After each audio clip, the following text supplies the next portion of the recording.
In our first story, an Abeka District Court has set July 26 to deliver judgment in the case involving the branch manager of Mawako Fast Foods, Jihad Chaban, who is accused of assaulting a caterer at the restaurant some 2 months ago.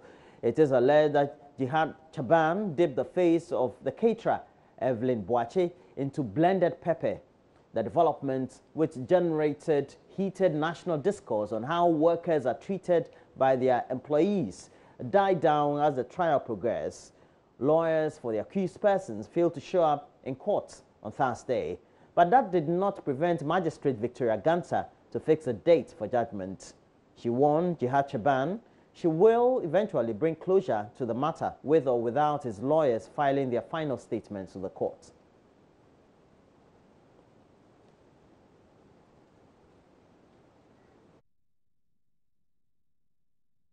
Meanwhile, an Accra High Court has given the Ghana School of Law the green light to organize its entrance examinations slated for July 14. This was after it dismissed an application filed by 11 graduates seeking to halt the Ghana School of Law's entrance examinations. The students initiated the action following a Supreme Court landmark judgment describing as unconstitutional the entrance exams and its accompanying interview session to be organized by the Independent Examination Board of the General Legal Council. The Apex Court, however, held that it had no intention of interfering with ongoing arrangement for this year's admission. JoyNews' Joseph Akable was in court and now reports. A day that many look forward to.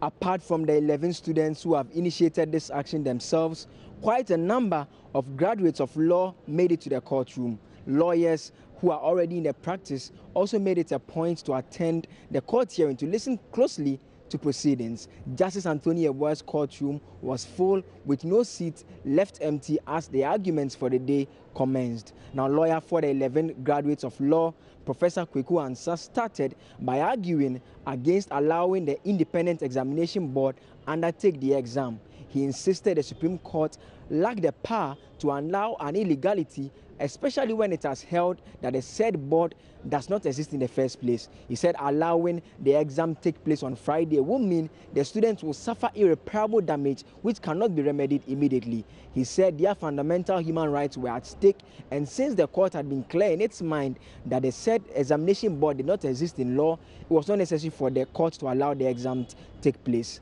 The lawyer for the General Legal Council disagreed. In arguing before the court, he insisted the Supreme Court order was very clear. It directed that the current examination that was supposed to take place was to go on because it did not want to interfere with the ongoing process.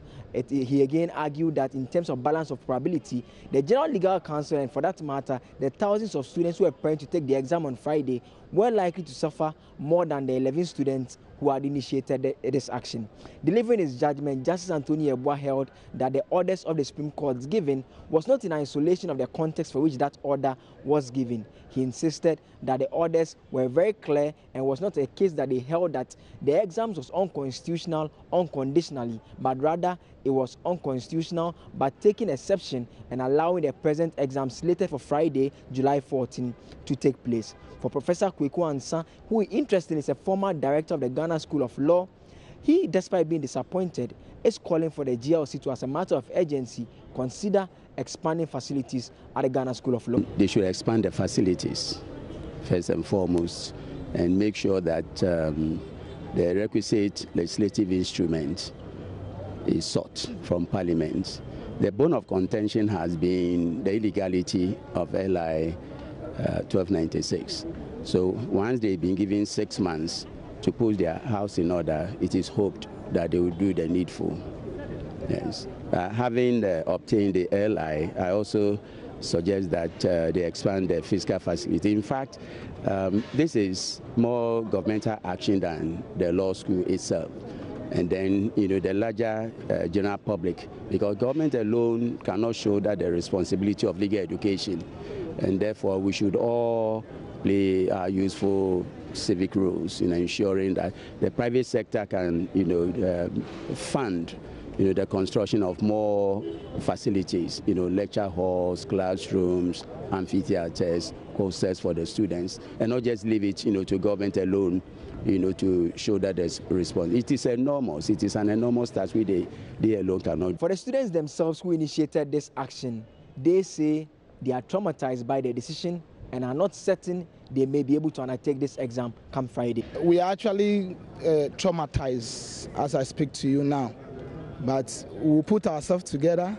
We are now going to meet our lawyers, and then they actually will guide us as to what to do. As to whether we'll take the exam, there are other options. We can decide not to take the exam. That would definitely amount to a boycott. We can decide to go and write the exam because we have applied for it, we pay for it. And so the decision now will be with our legal team and the leadership.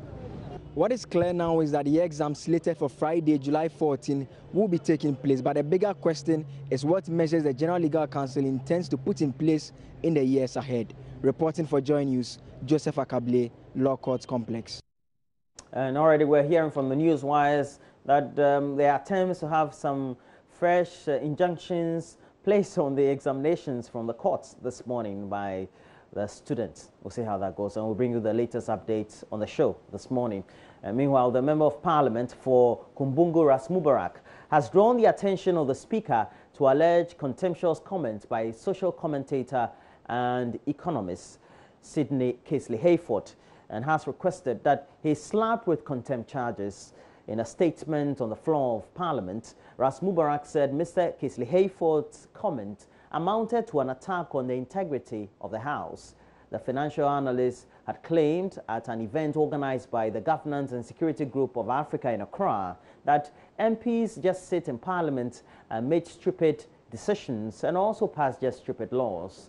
He claimed MPs were only interested in spending money like crazy. MPs are unhappy with the comment, and subsequently leadership has directed its own to look into the subject. The Speaker, in the said story, the gentleman by name Sydney Casely Hayford is reported, and there's an accompanying video to the story where he's seen and heard making comments that affront the dignity of this honorable House. The Speaker, not only are his comments an attack on the integrity of all members of Parliament, past and present, but if one were to stretch it, it even borders on promoting hatred and vandalism when he talks about breaking down Parliament. The Speaker, we have a duty to defend and honor the integrity of this House. And Mr. Speaker, if I may quote, he says, these people are sitting there, spending money like crazy, making stupid decisions, and passing stupid laws. All they think of is, let's pass this thing quickly, let's go to Century Royal, let's go and sit there and chill and come back.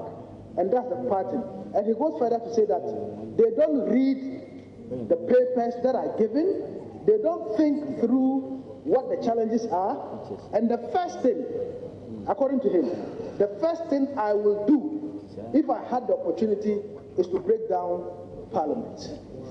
This Speaker is a serious statement.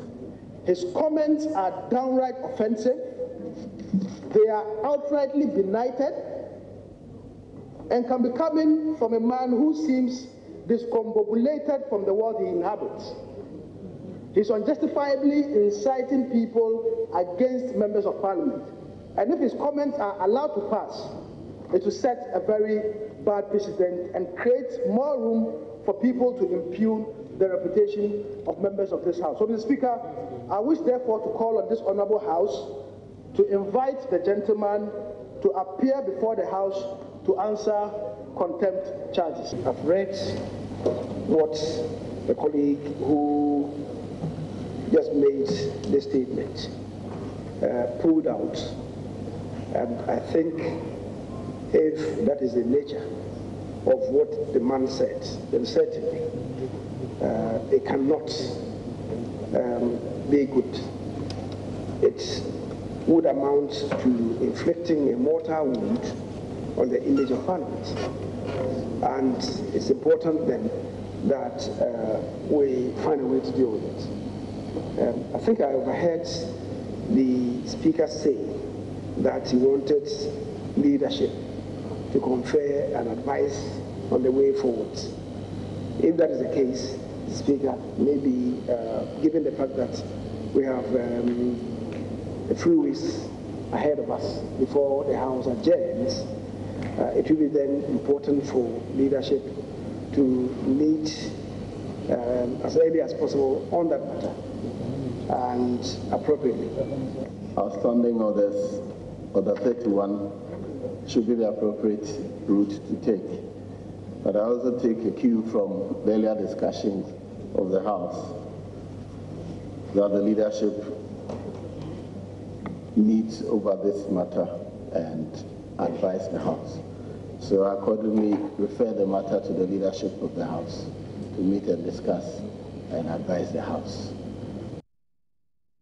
And the MP tells JoyNews that the move is to ensure Parliament's image is not destroyed.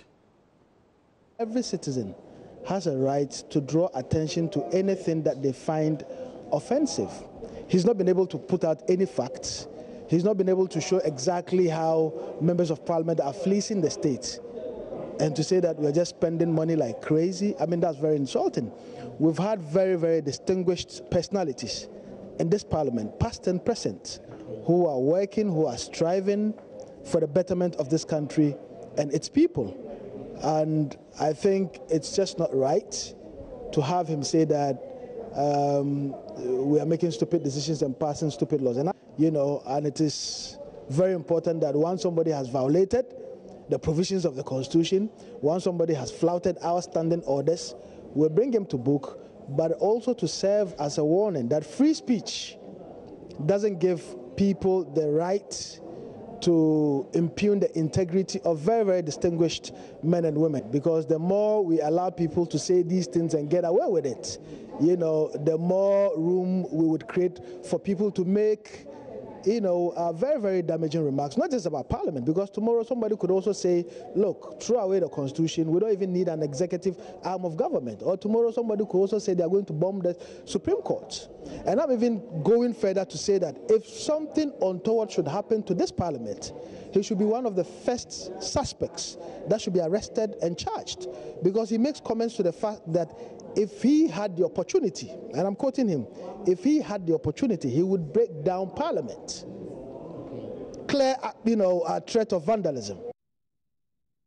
And away from Parliament, some members of the Ghanaian diasporan community have rejected a purported apology by the Deputy Trade and Industry Minister, Robert Amunka-Lindsay. The Deputy Minister has come under heavy criticism for his comments in which he took a swipe at Ghanaians living abroad for whining when they came down home. Mr. Amunka-Lindsay has been unavailable for comment thus far, but released a statement on Thursday saying the comments were not to cast aspersions on the diasporans. Giftando Apia has more in the following report. Available statistics indicate that Ghanaians in the diaspora remitted over $2 billion in 2014, with the figure shooting up to some $5 billion in 2015 alone. With a mouth-watering promise to create jobs and prosperity in the run-up to the 2016 elections, the NPP made no secret of their intention to consciously target Ghanaians living abroad as a major source of investment and funding for what many have described as an ambitious plan. A diaspora summit was scheduled to assemble both interested investors in the diaspora and the policymakers at the same table. This is what seemed to have attracted the most attention. Nobody likes whiners. People that spend all the time whining all the time, I really get on people's nerves. So stop whining. Stop spending, this doesn't work, this doesn't work, this doesn't work, this, please, we know it doesn't work.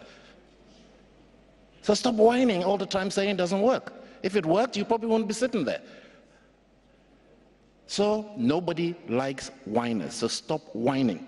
Because everybody comes in here and has an attitude that, oh, I got something better to do. Well, if this is the biggest now, if you're a business person and you know that there is a constituency that has the most amount of money and the most amount of expertise that you need into your business to make it work, I would have thought you would spend more time with that constituency to get them to do something.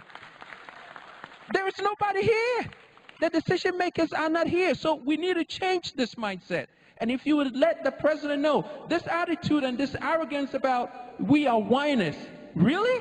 Who travels 3,000 miles to be a whiner? We could have been whiners from our constituencies. We didn't need to come here. So this attitude has to change. If you want to engage us, then be serious about engaging us, because we're not here to play. Thank you. That encounter would be met by a resoundingly negative public uproar against the Deputy Minister. Deputy Minister Kalense would not speak to the matter, but has consistently drawn attention to the longer version of his speech, as did he in a statement he issued dated Thursday, 13th July 2017. In that statement, he says the clip is a complete misrepresentation of the speech and taken completely out of context. He goes on to list the 5 points upon which he was to speak and concludes. None of my comments were meant to cast aspersions. They were an expression of my personal experience. I wished to assure the people of Ghana and all those who have been offended by my comments that I did not in any way intend to sound offensive in my presentation. I hold all Ghanaians in the greatest respect, and I will not in any way do or say anything that would impugn their integrity. Government has not officially reacted to the incident yet. The National Youth Organizer of the NPP, Samuel Oku, has however chastised the Deputy Minister for the comment which he says does not reflect President Akufo-Addo's modesty. I'm sure you offended many sensibilities. And we have clearly stated that all appointees should reflect the modesty of our President, the modesty of the man who has appointed them to position. The man who said he will continuously beg for people's vote. And Nana Akufo-Addo did that. So if the president himself is having the humility to respond to concerns of people day in and out, we should also have the humility to complement his effort. When you indicate that people come to you and every day pressure and under pressure, the president leaves office sometimes almost at midnight. But he considers the statement issued by Robert Kalense good enough for an apology to the nation.